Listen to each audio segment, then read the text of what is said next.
Good morning and welcome, Patriot Radio News Hour. I'm Joe Jaquint, CEO of the Patriot Trading Group, and I guess happy MLK Day here, Monday, the 16th of January, and it was it was a wet weekend here in the Valley of the Sun, up in the high country, Flagstaff. Record amount of snow falling. I think it's still falling. It's been a good year, without a doubt, for the water-starved West, Jason, as, climate change is definitely a real thing. I mean, let's face it, wait 10 minutes and the climate's going to change. That's right, Joe. It's one of those things, you can put all your attention on it and try to change it and do something about it, but I think it's just going to be what it is. I don't think there's really things people can do to change the entire Earth's climate, but everyone's got their ideas, right? Well, you know what? It's such a smart word, isn't it? See, they were trying to do the global warming thing, right? And that just wasn't very successful because, if you actually knew anything about the long, long history of the Earth, it's been way hotter. It's been way colder, right? And this predates us even being around. But now climate change, it's great because you're right. Yeah, it's always changing. But ESG is going to be the new buzzword when it comes to companies all over the world. As we told you in December, the SEC started with its reporting requirements. All the big cap companies go first, but I want to say between now and it's either 2025 or 2026. That all publicly traded companies in the United States must report their ESG score and, probably more importantly, the ESG scores of all the companies they use. But, Jason, something happened in the EU that really probably, speeds this whole thing up. Yeah, the EU just passed ESG standards, and it's pretty encompassing. I got most of my information from watching a clip from Glenn Beck, but it's I checked it out with a few other sources. It looks like they have three branches of governing body. I don't even know how the EU works because I know it's more than one country, but essentially all three of their governing bodies passed a version which is similar to each other. So when they hammer out the details, essentially from what's being reported, the entire world is going to be ESG compliant now. As soon as they pass it, because any company that does business in the EU zone has to be compliant, which means every large corporation on the face of the planet has to do it now, unless you don't want to, I know that everybody owns everybody else. So I know that McDonald's and Burger King owned by the same companies, Coke and Pepsi, same thing. However, those people working at those companies believe they're competing against someone. So we got to be in Europe and we have to have an ESG score, and every vendor that supplies to that company has to pass, and every vendor down the chain. And I gave Joe this, the example this morning that the potato farmer has to pass ESG. That's giving potatoes to McDonald's. So if you're a potato farmer in Idaho and you're giving potatoes to McDonald's, you have to pass this, or else McDonald's gets canceled. And if you're the fertilizer company that gives fertilizer to the potato farmer, you have to pass because you are in the chain that gives McDonald's their potatoes on the plate. So, Joe, this is pretty crazy stuff because it's what they did during COVID. They're going to use businesses to enforce essentially what's a mandate.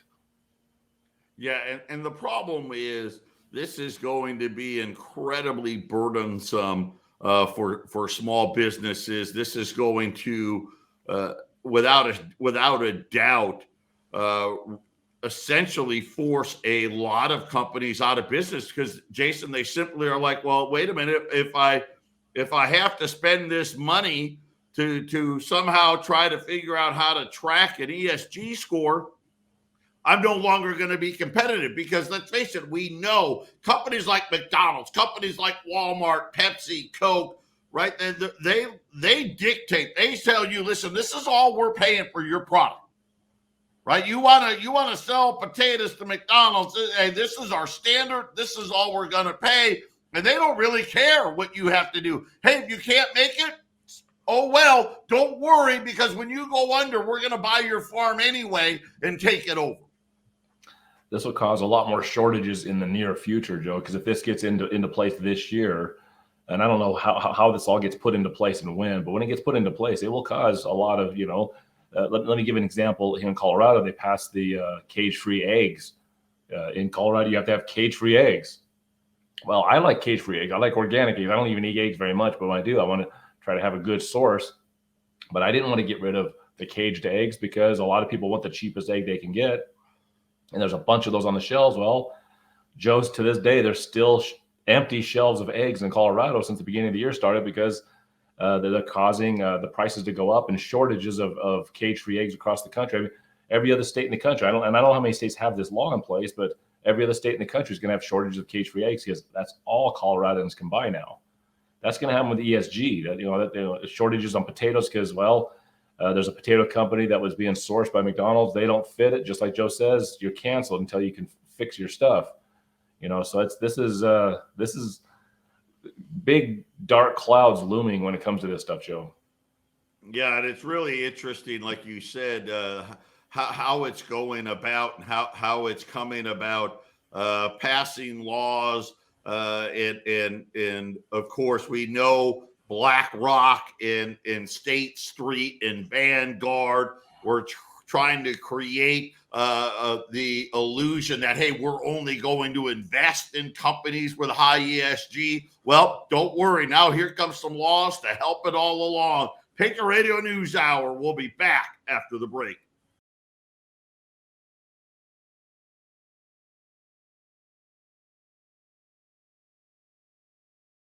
800-951-0592. Joe and Jason, Patriot Radio News Hour. Gold is open. It's MLK, so the markets, Wall Street is closed, but a lot of other markets are open. Obviously, global markets are open. Gold is down $2, $19.19. Gold's been having a very strong start to the year. Of course, Jason and I have been telling you, get in early because it's going to cost you a lot more later. Silver's up 3 cents, 24.40 on silver. That is the March silver contract. And again, we remember last week we heard from the CEO of Sunshine. Sunshine, a lot of people, if you ever buy bars, Sunshine's a very large bar producer. They also produce a lot of rounds that are out there, and they are the ones that provide the majority of all the silver discs, the planchets for all the mints around the world. And U.S. mint, we only minted just under 16 million silver eagles last year. And Jason, that's a very, very low year, very low mintage year. When you think about the average minting over the last 15 years, and plus the fact that we know the U.S. Mint can mint at least 50 million, and I think we could have sold 50 million silver eagles last year. But Sunshine said, hey, listen, that's all there is. We don't have capacity. We don't just make them for the U.S. Mint. We make them for all the other mints as well. And there is no more capacity. We're running 24 hours a day, 7 days a week. So we got a bad feeling that the silver premiums, which really came in especially really over the last 3 or 4 weeks, are about to get a lot worse as the year progresses, Jason. Yeah, Joe, a lot of countries had record prices in gold last year. Going into this year, we're not at our record highs. I know it's not record highs for silver because silver's moved around a lot in past years, but silver's doing better in other countries. So if you're a silver producer, are you going to give it to America, who's not having highs in silver? Or are you going to give it to other nations that are cranking out tons of coins and bars and everything? You're gonna sell it to wherever the better money is, Joe. So Joe is exactly right. We're going to hit our stride as we've been moving up in silver and gold prices, and then suddenly where's all the silver going to be? Well, you'll start seeing a lot of Silver Eagles minted to try to keep up with the demand, Joe. I hope so, because you mentioned something, and obviously the CEO of Sunshine being politically correct. His exact words were, "We're providing the United States Mint with all the silver that they can afford," which was an interesting use of words, which really highlights to what Jason was saying is, hey, the Perth Mint will pay more. The Canadian Mint going to pay more, right? The Chinese Mint's going to pay more. The Austrian Mint's going to pay. They're going to pay more. We're going to sell it to them. And Joe, if you're a consumer of world coins, let's just say you don't like rounds or bars, but you like the Canadian Maple Leaf, or you like the Silver Eagle, the mint is going to put that higher price on their website. We don't buy from there. That's ridiculous. The prices are terrible. But if you look at the websites, the Silver Eagle's probably way overpriced versus other coins. So people are buying the Perth Mint. They're buying the Canadian Mint. They're buying the Australian Mint, the Austrian Mint. People are going to buy those coins if they're a better price, Joe, because there's a little more competition going for that silver. Silver Eagles are sitting at that higher price. It's not as competitive. So 15 million, Joe, it's supply and demand, right?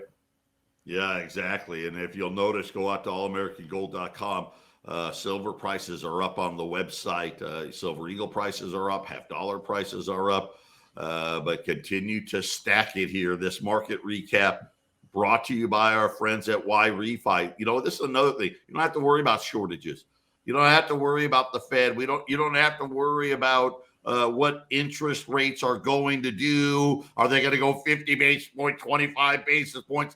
Is inflation peaked? Is this a head fake? Are they trying to set us up to get used to more inflation without actually admitting it? None of that matters. You can have a portfolio with a high rate of return up to 10.25%. It's not correlated to any of that stuff. You can turn monthly income on. You can compound it. You can choose to do whatever you like to do with that interest. You can have it paid monthly, like I said. If you want your principal back, there is no loss. There's no fees if you want to end early. Check them out. Listen, you got to have a minimum of $50,000. That's the one thing. This is obviously, it'd be great if you could take 5 or 10, but you got to have at least 50,000. Invest, Refi.com. The word invest, the letter Y, REFY.com, or just call them 888-Y-REFI-24, 888-Y-REFI-24. And we normally have Joey on Mondays. Obviously, during the Christmas and New Year's, we were closed. He was going to be on today. He's actually going to be on the Half Empty Cup today. So he had some meetings. He just had some client meetings. He's been super busy. Anybody out there, listen, you got to have your gold and silver put away. Got to do that. You want to be diversified. You don't want to put all your money into gold and silver. Jason and I tell you that all the time.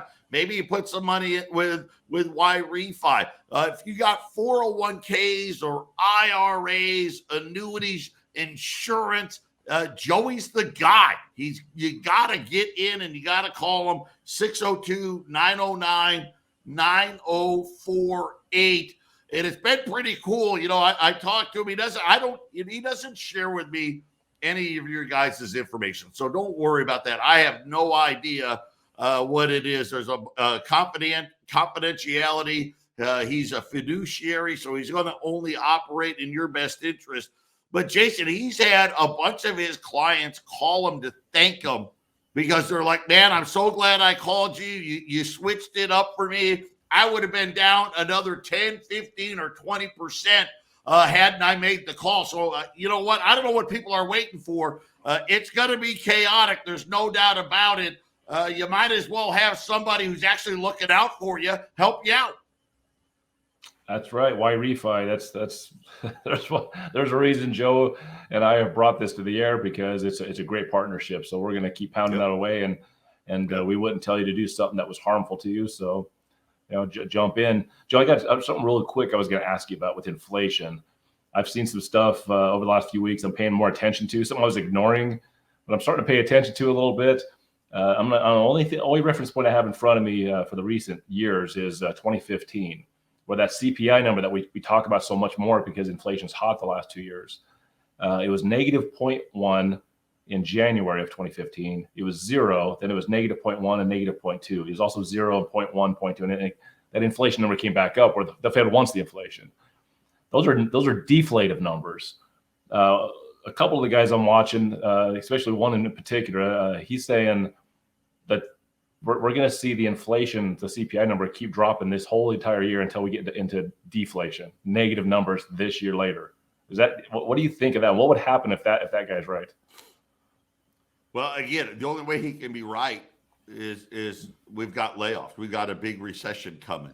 Otherwise, I just don't see that. That's not what I see. I actually see right now we're going to have some lower numbers. I think it's short term. That's just what I see. But again, we'll have to keep waiting. I keep waiting for these jobs numbers. I haven't seen it yet. So until I see it, I just don't know that that's how it's going to play out. But I do know that is what they want to spin to us. Janet Yellen, she was on NPR on Friday, the morning edition of NPR on Friday. And listen to the nonsense that these people spew. Of course, Janet Yellen obviously was head of the central bank. She's now the head of the Treasury. She's the Treasury Secretary. It was her and Ben Bernanke, by the way, that gave us that 2% number. They were the ones that gave us this 2% number. That did not exist before. That was a way for them to acknowledge, hey, we're going to admit that we want to devalue your money by 2% a year. And to Jason's point, they try to convince us that pretty much from 2008 to 2020, that they just couldn't get it high enough, Jason. It was almost deflationary. Right? It was just too low, right? Well, she was out on NPR and argued that inflation has been quite low for the last 6 months or so. No, she's talking about the. Where does she live? So this last month-over-month number, was that a negative number? I can't remember. No, it's still positive. Okay, that was a positive number. Just a much smaller positive number. I thought one of the inflation numbers was a negative number for month, like the last month. I can't remember which number that the guy was talking about, but he's saying, hey, this is an indication that it's going to come down very fast. So the month-over-month numbers, Joe, those are still what, up about a 0.1? Used car prices were the only thing that was hugely negative. That was it. That was the only number. Yeah. So what happened though is we had another increase in the headline numbers, but we had a big increase fall off, and that's how we went from 7.1 to 6.5. And we're going to see. Listen, I don't think he's wrong on that part. I think we're going to see inflation come down. I wouldn't be so shocked to see it in the 5s. That's still way above 2, by the way. Not even close. Matter of fact, who the heck in their right mind would be talking about pausing or lowering or stopping or going to 25 basis points with the inflation rate at 6? Right now it's at 6.5. Right. So let's just say next month it goes to 6. What, we're going to take a pause? Right? I mean, again, this is the lunacy that they have. It's all just a big game. That's really all it is. They have no intention of reining in inflation because they do know. Now, I'll say this, that deflationary thing, if it does come to fruition, which would mean we've got another major put it this way, another major housing crash, because that's what it would be, right? Houses, I mean, hundreds of $1 million house is now $700,000, right? $1 million house is $600,000, and nobody wants it. That type of stuff. The problem with that is the $40+ trillion of debt is built upon, and of course, how much? I don't even know. Almost $1 quadrillion. What is it? Quadrillion. right? Of these, gosh, and I'm drawing a blank now. Come on. The banks and all their off balance sheet stuff that they hold. Derivatives. All their derivatives. They're based upon those prices continuing to rise. And so then you get into problems. That's when you get into problems. See, Joe, that's what this guy was talking about. This guy was saying, look, it's going to, the deflation's coming. It's an overreaction to the inflation. And then when it drops hard, they're going to start printing like crazy. And here comes the bullwhip. Here comes, hey, overcorrect the deflation. And then suddenly the inflation comes back and hits you just as hard, maybe in 2024 or late 2023. This thing can be very intense as people are moving away from the dollar. The dollar was strong last year, and then people move away from the dollar. You know, the debt, Joe, it's like it's an unsolvable problem, isn't it? It really, it's not so. That's a great way of putting it. It is unsolvable, but they let it get too big, and now you have the stuff we're talking about. Patriot Radio News Hour. We'll be back.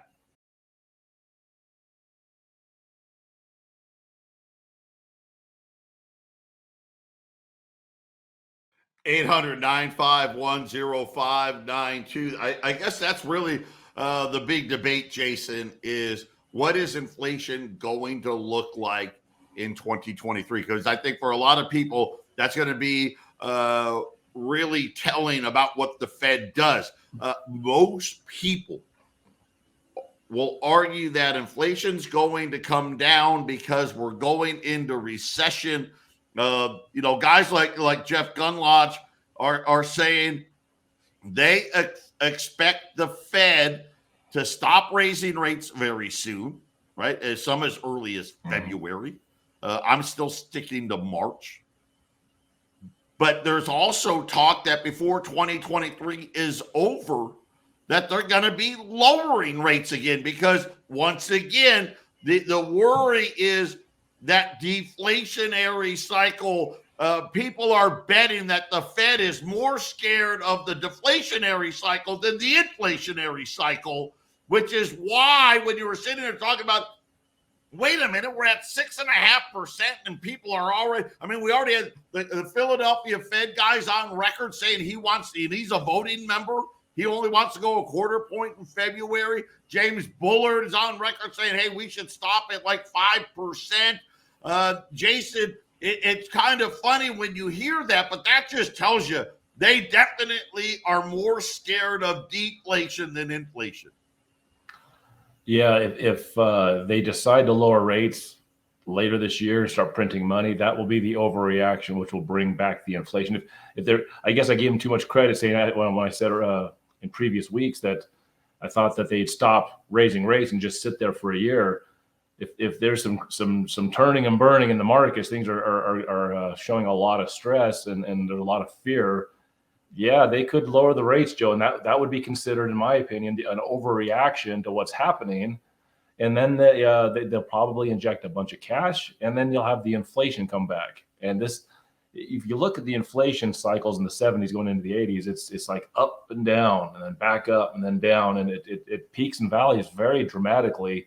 Maybe it happened over the course of a few months here and there during the 70s, but you look at it, or when you're in the middle of it, it's slow. But when you look back, it was very quick. So I think we're having that sort of effect.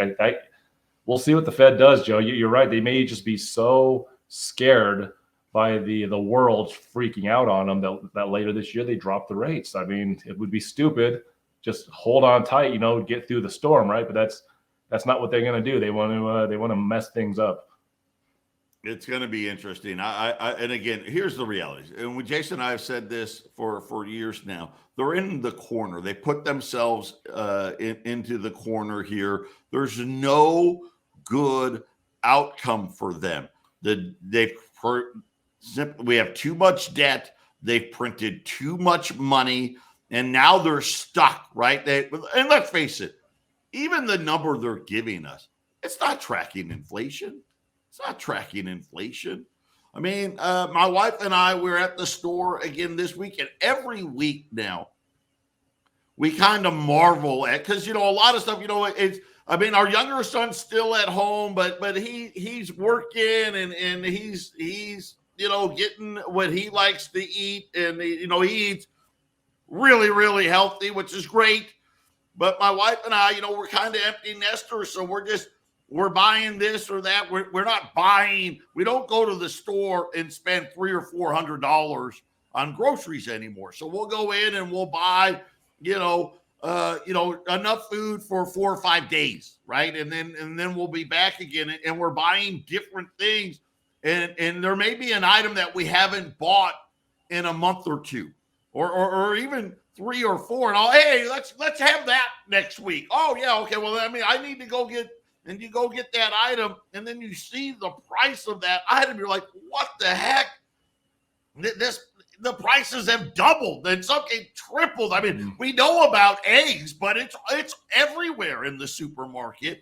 And again, they use numbers. The Labor Department puts these numbers together. Jason, the Labor Department puts the numbers together the way the Fed tells them to do it. That's right. And if we get into a deflationary cycle, I don't think the food prices are going to be affected by that. I think they kind of stay. And then if we have more inflation, it just goes back up again. If you look at the year over years of the inflation in the 70s, that's really how we can draw conclusions, some comparisons. You can get an ounce of gold for $40 back in the early 70s. And then it spiked. The daily average price spiked in 1975 up to 160. It was a 4 times raise. And then 76, 77, it went down for a little bit, right? Kind of, up and down. And then by 1980, it was up to 614 average daily price in 1980 for gold. Then after all that turbulence was over with, gold kind of hung around $300 an ounce, give or take, depending on the year, all the way till the 2000s. And then it started having its ride up. I think we're going to have ups and downs, but I don't know if a new global monetary system will settle gold, or if we're going to have a super cycle after the new system is put in place, Joe. But this new system, the digital currency, I'm starting to think that it's going to be in place this year or next year. It's very possible. This thing's coming very fast with the ESG that we talked about. So get ready for prices going up, going down, and back up. Yeah,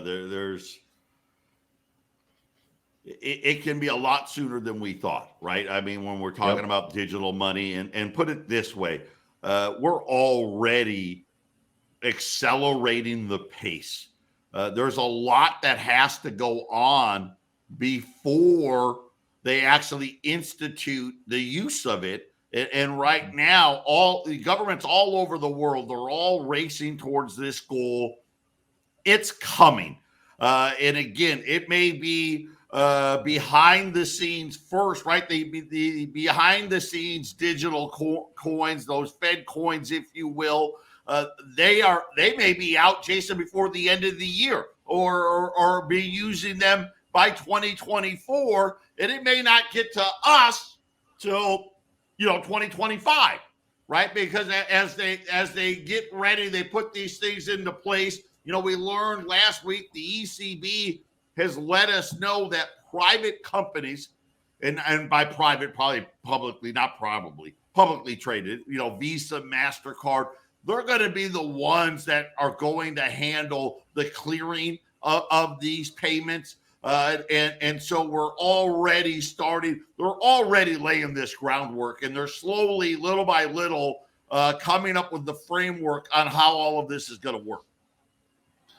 Yeah, Joe, maybe this crash that's coming, maybe this is going to be much more severe than, maybe I'm being a lot more conservative about it. If it's as severe as it can possibly be, I was listening to a couple of guys over the weekend again saying that a lot of times when the world exchange currency, whatever that is, when they lose, it goes to another one.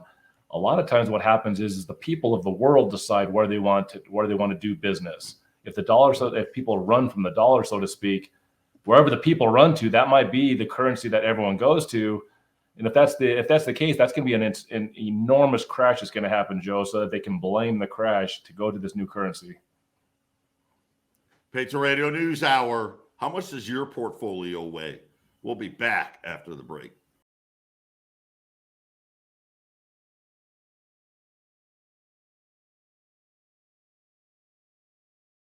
(800-951-0592). Joe and Jason on MLK Day. The markets are closed. The gold market's open. The silver markets are open, but Wall Street is closed today for the holiday. It'll reopen again tomorrow. But Jason, we're talking about, I want to be clear. I don't think this is a situation where everyone's going to stop using the dollar. That's not what Jason and I are saying. But we built, here's the problem. We built this debt bubble on the back of everybody uses the dollar to buy everything. At one point, the dollar was 89% of global trade. And Jason, that number has been falling gradually, right? Little bit. What we're worried about, what we see happening, especially when we talk about China and the renminbi, because the one difference between the Chinese consumer and the American consumer is the Chinese consumer is really good at saving money. They don't have the affinity with debt that the American consumer does. But if we get a move, and here's the problem, it doesn't even have to be huge. But if China gains 10% of world trade, right now they're only at 3%. The renminbi's, it's moving up the list here. It takes a while, but they've been moving up the list. But let's just say they move to third. In other words, you have the dollar, you have the euro, and let's say China moves to third at 10%.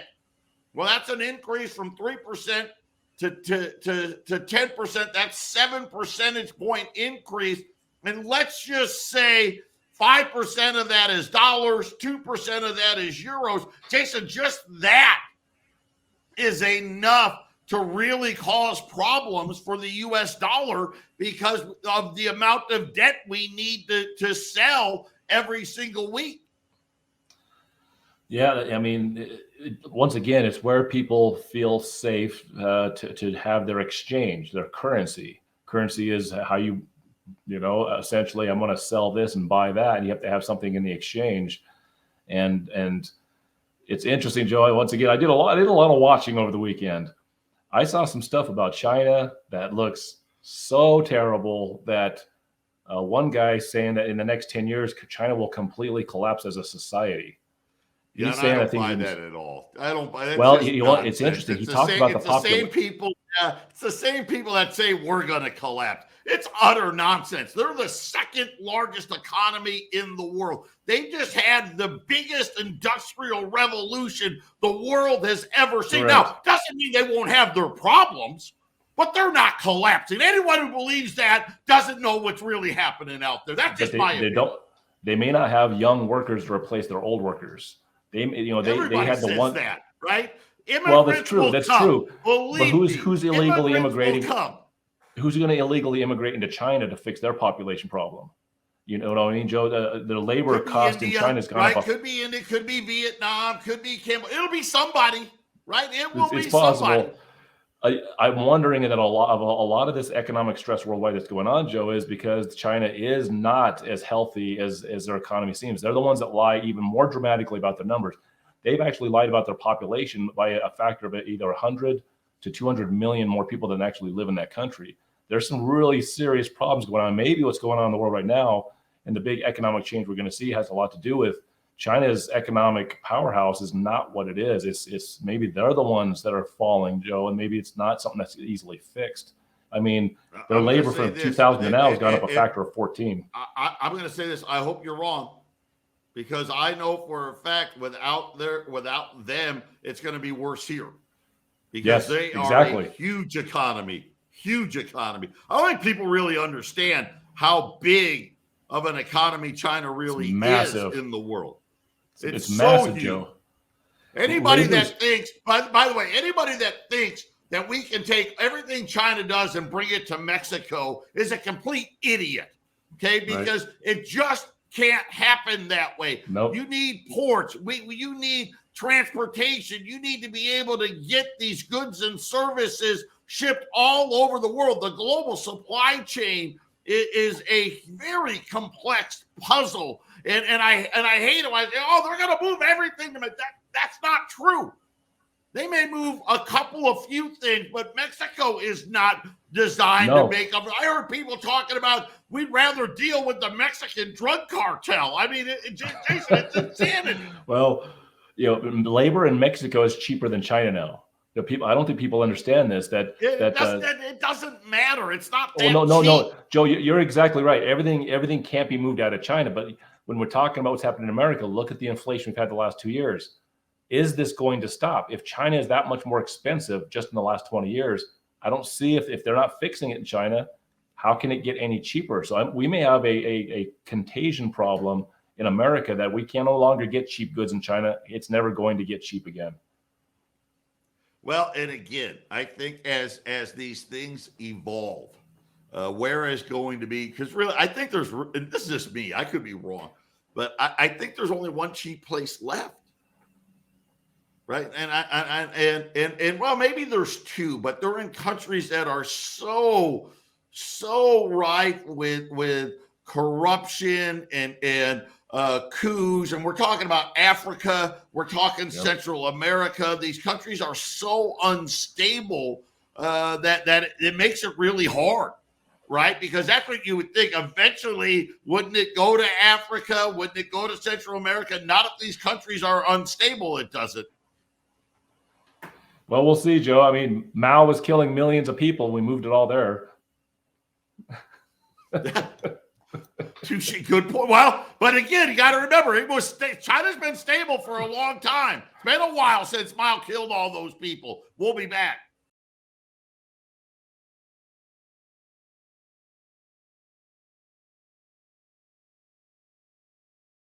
$800-951-0592 Patriot Radio News Hour, Joe and Jason. And, we're sitting here debating, because I know there's a guy on Joe Rogan. I went out to dinner with friends of mine, and they like Joe Rogan, and they were trying to tell me all this stuff. And I was just like, dude, what a bunch. I'm sorry. It's just nonsense. It's just not right. I watched that too, Joe. I watched that too. I actually agreed with some of the guy's stuff, but then when you get to the back end of that, well, listen, don't get me wrong. He's got some points you can agree with. Yep. Don't get me wrong. Absolutely makes, but his conclusion is it's just my personal opinion, completely idiotic. We'll see. It's it was like Harry Dent telling everybody gold was going back to $400. Oh, yeah. I remember how many quotes like it. It's the same thing.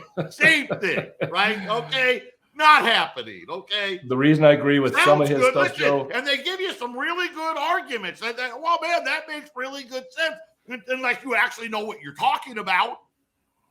Right. Well, China may have population collapse, Joe. That's why I think he's seeing that. India will overtake the population numbers of China in the next generation. So maybe India is going to be right. That's going to happen. That's going to happen. It may have already happened. I mean, that's how fast India is. I mean, those are apples and oranges. And I get this, the one China policy thing, right? And it all sounds great. China did away with that. Listen, you never know what's going to happen next. And when the problem gets big enough or bad enough, they adjust. One of the things I said, listen, China doesn't allow foreigners to come and buy anything. Well, if they want to, they can change that rule tomorrow. And all of a sudden, everything changes, right? So, again, it doesn't happen in a vacuum. I agree totally, Joe. I just the reason I brought it up mostly is because you want to get my blood pressure up. I know why you brought it up. Well, I brought it up because I want the audience to understand that I think things are not going to get cheaper in China, and I understand supply chains. The guy who digs the gold up out of the ground sells it for the least, and then everyone takes a margin all the way to the point where it gets to us, and then to you, the customers. The same thing's happening in China. If China's producing this stuff, Joe, and it's getting more expensive every year, how does the inflation ever stop? I will tell you this: we used to be the cheap country. Yep. Right. We used to be the cheap country. Listen, wages, nothing's gotten cheaper here. Nothing's gotten cheaper here. Just because you're no longer the cheapest doesn't mean you're going to have this horrible economic collapse. because listen, the world is built for winners and losers. They've already picked. Listen, China's been picked to be a winner. Period. That's true. I guess if the yuan becomes the world trade currency, if that becomes the currency that most countries depend on instead of the dollar, then they can be artificially supported. Remember, we did have the world trade currency to keep us where we've been the last 50 years, 80 years. So I guess it depends on where that reserve currency. And again, China wants a seat at the table. This is really, I think, what this all boils down to. How bad is it? Because we're not going to get a digital currency without a collapse. And when I say collapse, I'm talking something like 2008, okay, where life's going to suck for a while. And they're going to say, this is the solution. Yep. And everybody's going to beg for it. Why? Because, oh my God, we're in trouble here. We gotta do something. That's what's going to come out of it. And again, what do we have to give away to get that? My guess is China's going to get I don't think a huge piece, but they're going to get a small piece of that global pie. That's just what I think. Patriot Radio News Hour. Hey, turned into be a great show. It's all Jason's fault. Here's the good news. We'll be back tomorrow.